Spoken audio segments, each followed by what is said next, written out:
So boom, 60-second fam. Picture this, 1982, the biggest star on the planet gets stonewalled by the biggest music channel on TV. The reason they gave, it was an excuse as flimsy as a paper umbrella in a hurricane. But the real story behind it kicked off a culture war that didn't just change music. It read the map for pop culture itself forever. This is the real story of how they blacklisted Michael Jackson and how one song forced the global powerhouse to tear up its own rule book. To really get wild this was, you have to understand the early 80s, music television, MTV was a brand new volcano that had just erupted in everyone's living room around home. It launched in 81, and it wasn't just a channel. It was a star-making machine. It was like the bouncer at the hottest club in the world, and getting your video played was the only way past the velvet rope. Once you were in, you were set. Instant fame, skyrocketing record sales. It was from day one, MTV had an unwritten rule. Its playlist was almost entirely white rock bands, so the executives said their brand was rock and roll and that black artists simply didn't fit. A crazy claim considering black musicians literally invented rock and roll. And it was a wall they built, turning away legends like Rick James at the door. For its first few years, MTV was a cultural giant, but it was keeping an entire universe of black artists out in the cold.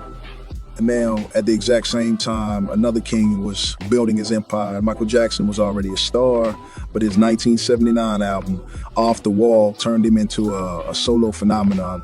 By late 82, he was about to unleash the Thriller, an album he knew would conquer the world. Now, the first single, Billie Jean, dropped in January 83, and wasn't just a song. It was a cultural event. It hit number one and stayed there for 7 weeks straight. The track was a force of nature, and its cinematic video was practically engineered for MTV. And they still slammed the door shut. MTV wouldn't budge. They told CBS Records, MJ's label, that a black R&B artist didn't fit their rock-focused format. Let that sink in. The biggest song in the country from the most electrifying performer alive was being denied access to the biggest stage in music because he was black. The band was real. What they didn't count on was the head of CBS Records, a man named Walter Yednikoff. He wasn't the kind of guy who took no for an answer. Yednikoff was one of the most powerful and feared executives in the entire industry. When he heard MTV's reasoning, he went nuclear. He gave the channel an ultimatum that went down in music history. He reportedly told them, I'm pulling everything we have off the air. I'm not giving you any more videos. And I'm going to go public and tell them about the fact you don't want to play music by a black guy. This was no empty threat. This was a high-stakes poker game. And Yednikoff was pushing all his chips in.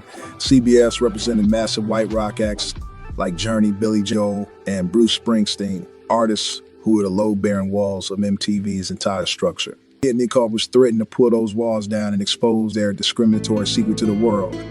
Facing a public relations disaster and the loss of a huge, part of their music library. What could MTV do? They folded like a cheap suit. On March 10, 1983, MTV played the Billie Jean video for the first time, and the world shifted on its axis instantly. It wasn't a trickle, it was a flood. They didn't just play the video, they had it in heavy rotation like an anthem. The effect was electric. This isn't just talk about breaking the color barrier, the numbers tell the story. Thriller was already selling 1 million copies a month, but after Billie Jean Baby on MTV, sales exploded, moving another 10 million copies. Michael Jackson didn't just get on the air. He proved that the world was starving for black artists, and that inclusion wasn't just fair, it was a formula for phenomenal success. Billie Jean didn't just crack MTV's color barrier, it shattered it into 1 million pieces. That door he kicked down swung wide open for other black superstars like Prince and even Rick James, the very artist they had previously rejected. Michael Jackson didn't just fight for his own video, he integrated the most powerful platform in music. Honestly, this story is a powerful reminder that sometimes the biggest revolutions start because one person or one song refuses to be silenced. If you believe these hidden histories need to be told, make sure you hit that subscribe button and ring that bell for more stories they don't teach you in school.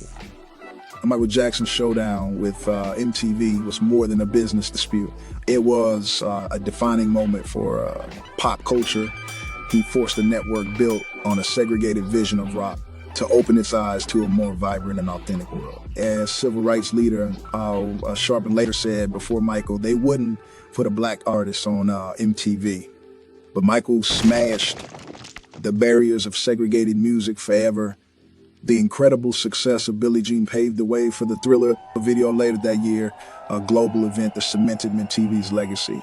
And the ultimate irony, Michael Jackson, the artist they tried to lock out, ended up saving the network from its own short-sightedness. He didn't just get a seat at their table, he redesigned the whole house. He wasn't just the king of pop, he was a revolutionary. Trigger Trey out.